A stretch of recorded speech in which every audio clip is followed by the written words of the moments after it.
कल्पना कीजिए 11,000 फीट की ऊंचाई, चारों तरफ घना जंगल, कड़ाके की ठंड और आधी रात का सन्नाटा। एक 24 साल की लड़की टेंट से बाहर निकलती है और फिर कभी वापस नहीं लौटती।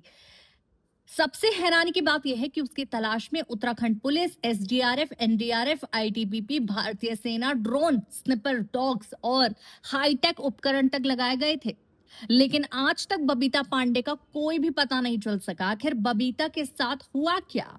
आज हम इस पूरे केस की लेटेस्ट अपडेट और अब तक सामने आई हर बड़े एंगल को समझेंगे। 24 वर्ष बबीता पांडे देहरादून में एमबीए की छात्रा थी। उन्हें ट्रैकिंग और एडवेंचर का काफी शौक था। मई 2026 में वो अपने दो दोस्तों हरमनपाल और हरमनप्रीत के साथ उत्तरकाशी के दयारा बुग्याल ट्रैक पर गई थी।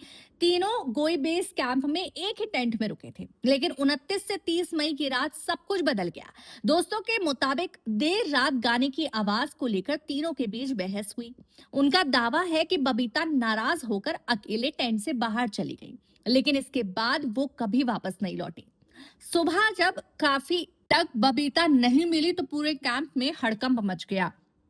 शुरुआत स्थानीय पुलिस ने की, फिर एसडीआरएफ और एनडीआरएफ को बुलाया गया। उसके बाद आईटीबीपी, भारतीय सेना के पर्वतरोही, वन विभाग, स्थानीय गाइड और ग्रामीण की तलाश में जुट गए। सर्च ऑपरेशन में इस्तेमाल किए गए high resolution drone, thermal imaging कैमरे, स्निपर डॉग्स, डीप डाइवर्स, पहाड़ी रेस्क्यू एक्सपर्ट्स। करीब 15 किलोमीटर के इलाके की चट्टानों, जंगलों, झीलों और गहरी खाइयों की तलाशी ली गई, लेकिन ना कोई बैग मिला, ना मोबाइल, ना कपड़े, न जूतों के निशान और ना ही बबीता का कोई सुराग।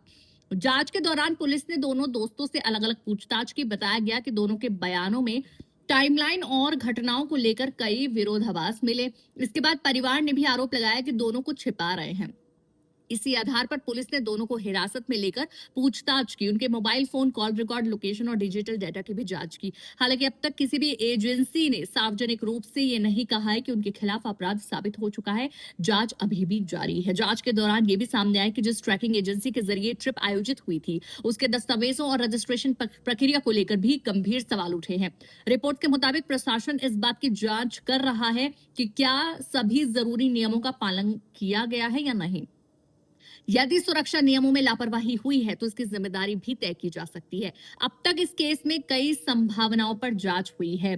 पहला एंगल, हादसा। संभव है कि अंधेरे में रास्ता भटकने के बाद वो किसी गहरी खाई में गिर गई हो या फिर किसी दलदली इलाके या झील में चली गई हो, लेकिन इतनी बड़ी तलाशी के बाद भी कोई सबूत नहीं मिला।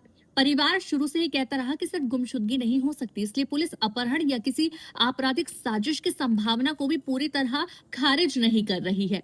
हालांकि अभी तक ऐसा कोई ठोस सबूत सार्वजनिक नहीं किया गया है जिससे किसी निष्कर्ष पर पहुंचा जा सके।